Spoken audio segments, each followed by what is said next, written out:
Can I just say something before you get started? It's been a while since Big Three's been together, you know. Yo, Matty! Having some fun now, aren't we? We gotta get one of those illustrated manuals. I'm sorry. I'm sorry. Out. Out. I'm going. Go!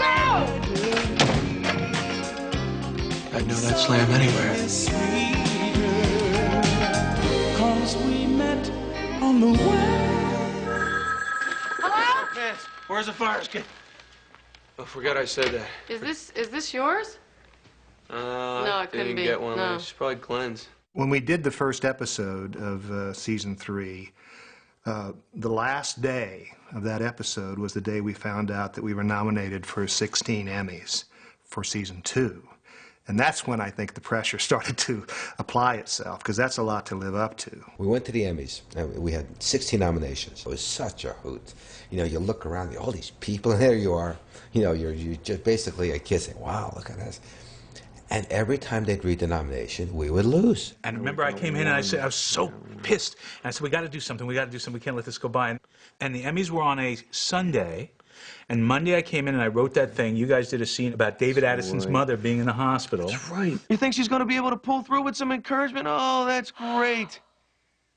Doc, don't worry about it. 16 nominations, kid. We can't lose. It's in the bag. Tuesday night, there it was. The show was dedicated to his mother, because the idea being that the fact that we didn't get any Emmys killed her. But that was sort of Glenn's and Moonlighting's version of dealing with the Emmys. We actually finished our last episode of season 2, I think it was May 13th that it went on the air, and we were back in prep on season 3 6 weeks later, and shooting an episode 3 weeks after that, which for a single camera hour show is very, very quick. Gringos and gringettes. You're back! Yes, it's true. It's his him. Backed by popular demand and certain outdated extradition laws. It's easy to put out 5 or 6 or 7 good shows, but to sustain 22 episodes for every season, of course we never made 22. I think we made maybe 15, maybe 16.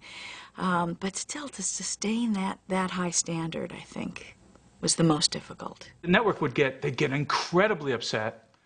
I remember, he's a very dear guy, this guy Lou Ehrlich, who was running the network, came over one day and he closed the door to my office and he started to scream. And he screamed for like 20 minutes. And at one point he said, if you don't get this thing under control, I'm going to take an Uzi. Uzis were very popular back then. I'm going to take an Uzi, I'm going to shove it down your throat, I'm going to pull the trigger, I'm going to keep pulling the trigger until the thing is empty. There's going to be blood all over this office. I'm telling you, you got to get this thing under control. And he walked to the door of my office and he turned and went, but don't change anything.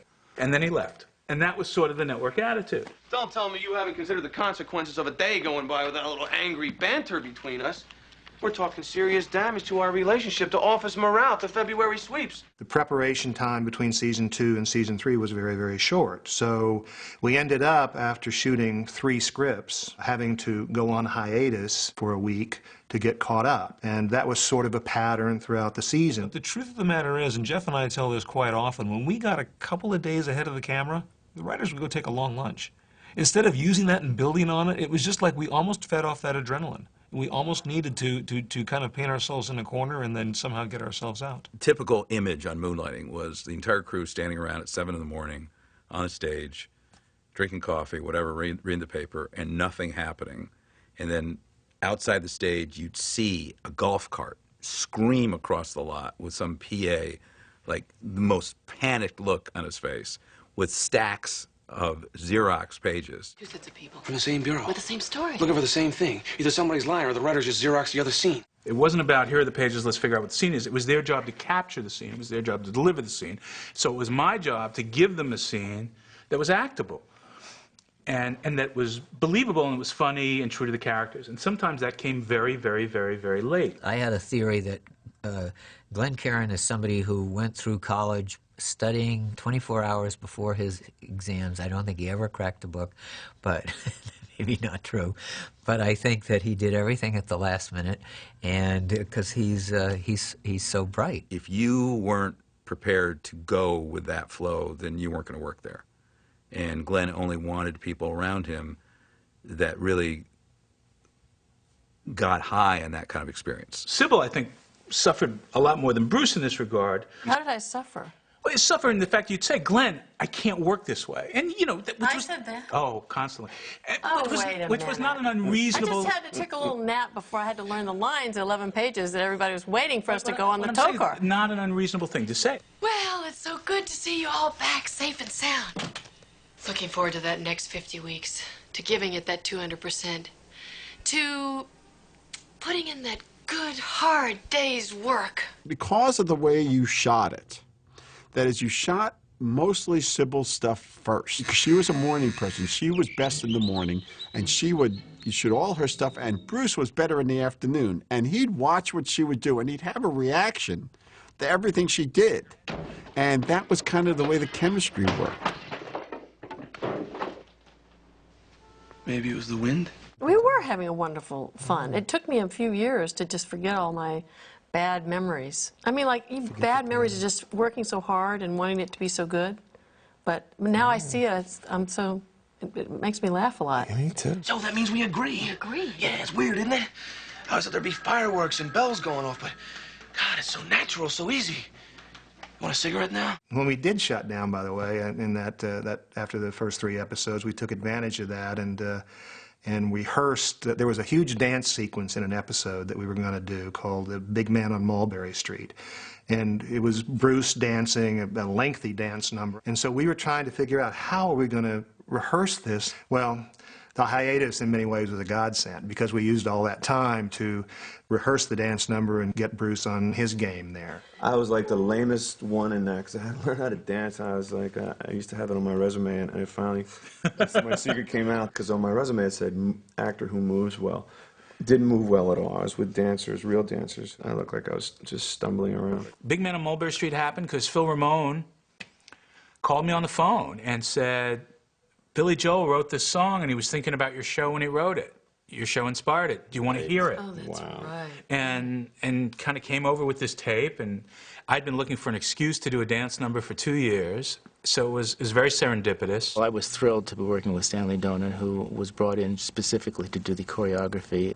The set for that was one of the things I was pleased with and proud because I went back to look for a 50s look, like the Sid Charisse type sets where she was dancing in front of painted backgrounds rather than we did all of the detail in that one saloon that the dance took place in was very stylized. And that was great that I set that out as let's do it this way, and they went for it. It was a 6.5-minute sequence, 6.5 minutes. And he took 2 days of first unit to do that with cranes and dancers and all of that stuff, which for someone who's used to doing features was doing it very expeditiously. First episode where we actually got to act in 2 really serious scenes, probably the 2 most serious scenes we ever did together were in that episode. You come to the hotel in Philly. And and a big secret that I was married before. Come on, it was huge. Nobody knew that. And you're married to a woman who left you for another woman. That was big. It's true. He walked in on me and someone else. But it wasn't another man. This was a year where so many things came out as from out of the blue that were just unanticipated. You know, I remember the day Sybil told us she was pregnant.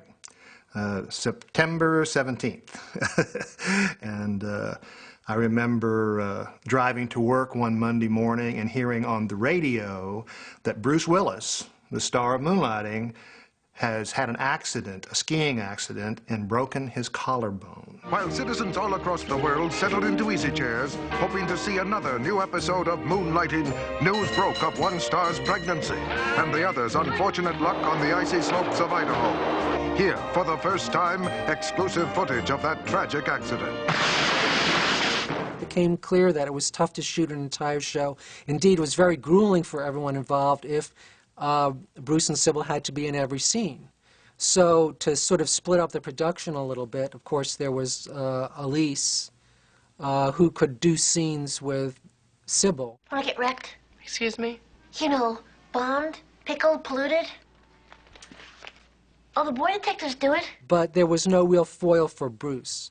And so we sort of thought about trying to have a junior detective in the office who would look up to David Addison and be a little bit of a sidekick for him. The day that I went in, actually, I had 3 auditions on the day, which has never happened to me since. And Moonlighting was the one that I knew would not happen because I'd been told that it was love interest, and nobody hires me for love interest. So I figured, well, we can write that one off. I'd seen Risky Business, and I loved Booger, and I loved him in the nerd movies, and I loved him. And he came in one day and auditioned for something. I don't remember when. I went, oh, this is silly. You should just be part of the cast. And because I was also always trying to find ways to lighten the load for these guys, because they were in everything. And you know, Elise was wonderful, but she, you know, she needed someone to play off of. And I thought, well, he's the antithesis of Bruce. You know, in the same way that Lisa's sort of the antithesis of Sybil. It just made great sense to me. 15-yard penalty, too much time in the huddle. We've all both joked about it over the years, but I mean, the first thing we had to do was hump each other, you know, get up and down and jump up and down on each other, and that wasn't necessarily the easiest thing to do for either of us, because I don't think we'd ever gotten to explore that side of ourselves on film, but... I hadn't even in my private life, so it was really hard for me. I mean, she really helped on that first day by giving us... By submitting. I just submitted. To anything he did to me, I just submitted. Well, not really submitted to everything. We held up filming for 45 minutes. Probably the last time we ever held up filming for anything. First and last. And we went in, went and ate bagels and talked about ourselves just so we would have the illusion of knowing each other, which we didn't. But, at all. Well, there's a promo somewhere where we are David and Maddie. We're actually sitting on the desk in Maddie's office, and I'm wearing one of Bruce's suits, and she's dressed in a wig. And a wig, and the two of us did a promo for the show that way, and it never shown up since. That became really fun. We really had a good time, and we enjoyed working together. There were a couple of other episodes that I really enjoyed, but the Shakespeare show was the best. Lucentio, art thou ready to rule thy roost tonight? Well, thou be worried about thy honeymoon night, fear it not, friend, for thy manly instinct shall kick in when need doth arrive. Bruce definitely is a guy's guy, and he would come in and tell a lot of funny jokes, and some of them would be a little on the dirty side, you know, and that would upset her sometimes. Well, this worked in the Shakespeare show like crazy. I mean, the fact that they had a little bit of an offstage sparring going on of she's a woman's woman, by God, and very independent, and he is definitely a guy's guy. Methinks was something familiar about that. So this all worked. Well, I think ABC saw that we'll back you as long as you can keep the thing going. So we had their relationship to play, and we had the story to play, and somehow we were able to integrate that. It just made it fun. We were able to experiment and come up with all kinds of different things, different ideas. And Jeff came in one morning and said, let's do a show on iambic pentameter. And I thought, cool.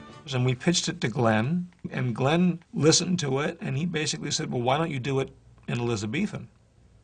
And we hadn't thought of that because of the millions more it would cost to do. My recollection is sitting there in the story room on the lot at Fox and just thinking about what Shakespeare play would be perfect for Maddie and David. And my recollection is that Glenn said Taming of the Shrew. And Ron and Jeff went off and just wrote a gem. You know, at this point, we were fairly into the rhythm of these characters, and then when you set it, when you've got Shakespeare to draw off of, it actually gives you more to play with. It gives you more comedy, so that when David shows up on a horse and on the blanket's the BMW insignia, that's an easy joke to do. And playing off Shakespeare and putting Moonlighting in that context was a natural fit. Fill her up, lad. I don't know if you guys know this, but the inspiration for the show, for the whole series, for me was I had seen in Central Park, I'd seen Meryl Streep and Raul Julia do The Taming of the Shrew. And you couldn't get those guys to do Moonlighting? I tried. Is that what you're saying? As I recall, you came to me and said you had the most brilliant idea in the world, and do The Taming of the Shrew. And I said, who's going to play the shrew? You speak of animals. Yet all three of you be rats. And three blind rats you're not, as clearly you came to gawk at me. We only just arrived to woo and bewitch, having not advanced knowledge that you'd be such a bitch. Enough! The very first day we got out there, she looked so gorgeous, and her outfits just itched. And the first day, the board had been all Sybil. And she's going to do this, Kate does this scene, Kate does that scene. And I'm not doing it because it itches here, it itches there. And she was right, and she was going to have to spend another 2 weeks in this outfit. And so we had to go get moleskin, which is this soft stuff that ballerinas put into their point shoes so they don't kill themselves. Well, Sybil wanted moleskin inside all of her outfits. So the first outfit that she had, we had every wardrobe lady in Hollywood sewing quickly because we're all just sitting there waiting for this outfit so that she'd be happy. I warned you, sir, and now you're in for the thrashing of your life. We knew going in that it was going to be expensive, but it turned out to be 11 days of shooting, where normally you'd shoot 7 or 8 days on an episode. Plus, I directed 5 additional B unit or second unit days that were really just, just like first units. So it really took 16 days to shoot that episode. And of course, the wardrobe and the sets and all of those things, terribly expensive. I can't give you a figure because it wouldn't mean much in today's money anyway, but it was, I think, by far the most expensive episode of television that had been done up to that point. Technically, the show was difficult because it had these books. It was told like a storybook where the book would open up and it would come to life. In those days, that was fairly sophisticated. The most satisfying experiences for me really are when you pull something together, like that big shot, with all the extras and all of that. For a little television show, that's pretty good. And it was really the first feel I had of being on a real, like a movie set. It was one of the more magical times I've probably had in the business, and I was still new enough at it that it was kind of cool. Lowest rated episode we did. No way. Shakespeare? Yep. Lowest rated. I'm convinced they People tune in. don't want to see Shakespeare They these see days. those costumes. They hear that rhyming stuff. Those costumes were torture for me. They weighed 35 pounds. They were so beautiful, and I'll never forget. I don't like being tied up. I remember seeing that on the film. application. Yes. And So we have Kate/Maddie at the altar tied up, and she's literally bound and gagged. Yeah, for a lot of it. And I remember for more of it than she even needed to be, as I remember. And I remember between takes her looking over at us going, "You like doing this to me, don't you?" I'm not sure if it came from an ironic place or not. One of the things I liked about the show that Glenn sort of snuck in were these little touches that if you didn't catch them right away, they were like little sparkles, little gems of humor, like when they came to the house, they were coming down the hall, which was supposed to reflect the office and the way the walls were set up, and when Bruce walked in, he flipped a switch to light the candles on the table.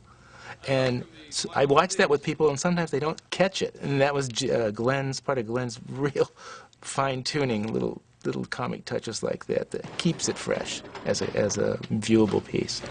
Here's Petruchio! the show really is The Taming of the Shrew. It really is Kate and Petruchio on some level. So I do remember coming to you guys. Who are those guys, Kate and Petruchio? Kate and Petruchio. They had a series before us, very similar. And then they called it Remington Steele. Oh, yes, Maddie Hayes. Hell of a woman. You realize we actually talked seriously about going into business together at one time, but, well, it didn't work out. I went in another direction. Every TV series gets to a point where they're getting so many calls from the suits because it's too expensive, you got to do something cheap. Camera's ready. And Rona, you are live! No new episode again. And America wants to know why. You know, I don't think it was so much as give us something cheap as it was give us something, because we were doing so few episodes because of the problems we were having. I was at a thing for Brandon Tartikoff. It was a dinner for Dan, big like 500 people dinner, and you get out of these things and they have a line you wait on for the valet to bring your car, which is usually longer than the dinner. And I'm standing on this line, and about 100 feet in front of me is Rona Barrett, who at that time was the sort of premier gossip columnist in the world, and thought, geez, there's Rona Barrett. I got this brainstorm, and I went up to Rona Barrett, and I said, hi, my name is Glenn Caron, blah, blah, blah. Would you like to be on Moonlighting? Which everybody did. And she said, yes. And I said, can you be at stage 20 tomorrow at 20th Century Fox at 8 o'clock? And she said, Yeah. And she showed up at 8 o'clock, and we did the whole thing in a day. You know, but the best part of it was the opening. She marches over to Sybil's office and knock, knock, knock, and Sybil says, Maddie says, who is it? And she says, it's Rona Barrett. She says, Rona Barrett? She opens the door and she says, oh my gosh, you have a camera crew, and she closes the door, and we were getting a lot of letters about, we would diffuse sometimes when we shot Sybil. Jerry Finneman, who's a wonderful cinematographer, was also a very sort of classical cinematographer and felt very strongly about how one presented a leading lady. And we were getting a lot of letters about it. Some people loved it, some people hated it. So I wrote this joke, and Sybil was a great sport. She closes the door. She says, I'll be back in a minute. And she comes back, and I think she literally holds up like a screen door. And she says, yeah, something like that. She says, I'm ready now. I love the and that's how we went out. Don't you have something else to say? New episode next Tuesday. At first, the no new shows things were funny. It was considered funny. One of the things that made the show memorable was the fact that we never had new episodes, or it seemed like that. Hi, I'm Jeff Jarvis, TV critic for People magazine. Like many of you, I was disappointed. No, make that fed up. No, on third thought, make that enraged with Moonlighting. Reruns, reruns, reruns, nothing but reruns. I mean, without Moonlighting, what was there to do on Tuesday nights? We understood that we were supposed to do new episodes, but it's an exhausting process the way we were doing them. And our attitude, certainly Glenn's attitude, was always, we'll do great episodes as quickly as we can and get them out to our audience. You know, if we sort of missed the boat a couple of times, it was just because we were in the process of making something absolutely fantastic. Right attitude, wrong position. Get to the meat of the stuff. Get to it. The meat's right the here, sex. honey. The sex. My thought exactly. You praying? You lose something? Or you finally come to your senses? And that was one of the things that people just took to, is the fact that these two people, it's like having verbal sex. I mean, they were just bantering back and forth, and they were having a sexual experience, you know. At least I think so. That was my interpretation, anyway. Could I see you in my office, please? See me what? Oh, I get it. Not in front of the kids, huh? With any show where you have like a romantic comedy, you sort of want to keep the romance alive and not kill it. So you have to find like a fresh way to keep telling the stories, but be real enough to say, well, where is Maddie and David in their relationship at this point? Obviously, it was on all of our minds for 2 years, pretty much. Is, you know, when will it be good, and when will it be too early or too late, and I think having Mark's character there just made it perfect at that time. It was almost unavoidable. It had come to such a boil at that point that, you know, I think we all thought it would have been too much of a tease to go too much past that. The episode where I'm in love with Maddie Hayes, I go over her house, it's raining, and we're on a sound stage. I'm coming there finally to tell her I love her, and please take me back, and Mark Flippin' Harmon opens the door. And they close on that moment in that episode. And in watching the show, I think you say, look, you know, David and Sam, under maybe these terms, or certainly different terms, would be great friends. Very different people. And I enjoyed that experience a lot. I enjoyed the buddy part of what we did together. I think it's time you and me talked. Mark Harmon comes to David's apartment and confronts him. And Bruce had 2 lines in the scene. And he called up Glenn and says, Glenn, come on down. And Glenn came down there and says, I don't think I should say anything. I think I should just be silent. And people don't remember that about the show. There was a lot of choice silence.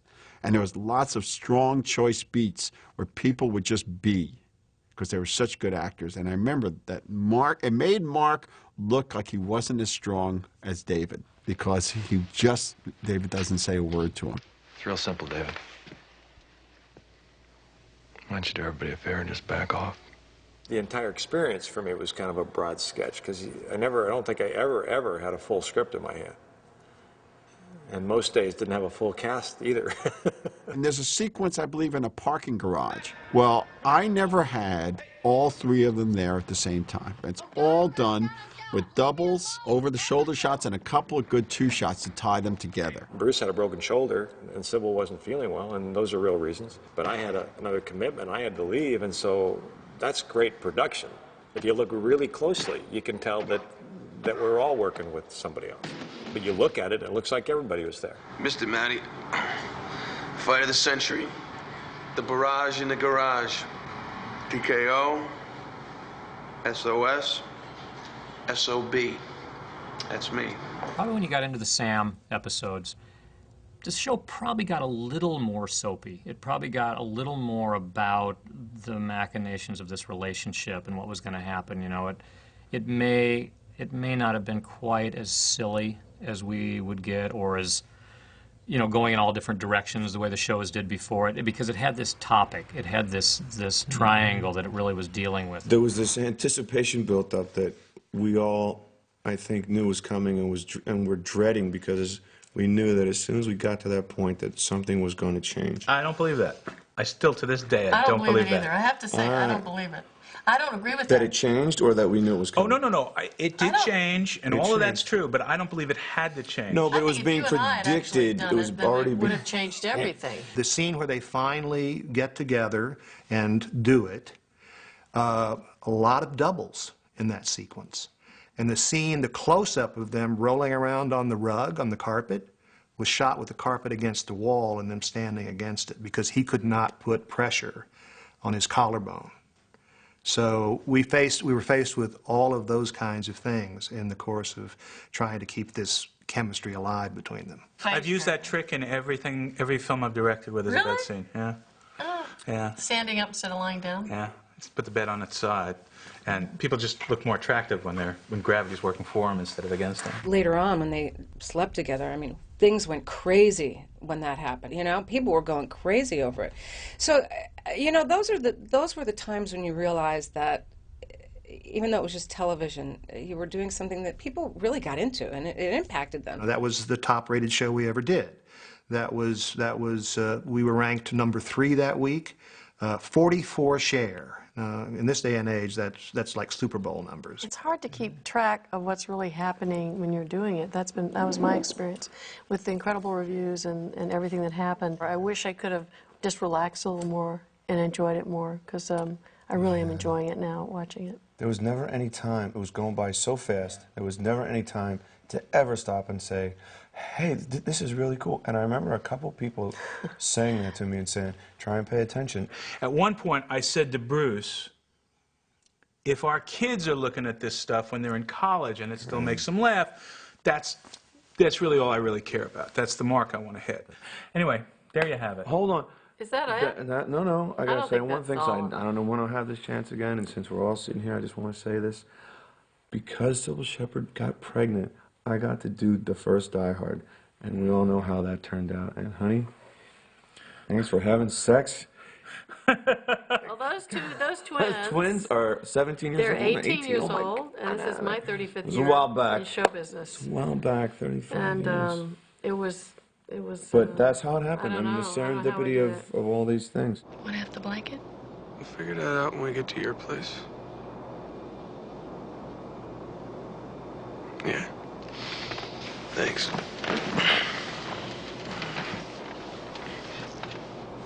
If I can borrow half a shoulder. Only for about the next 20 or 30 years. And I'm gonna need it back.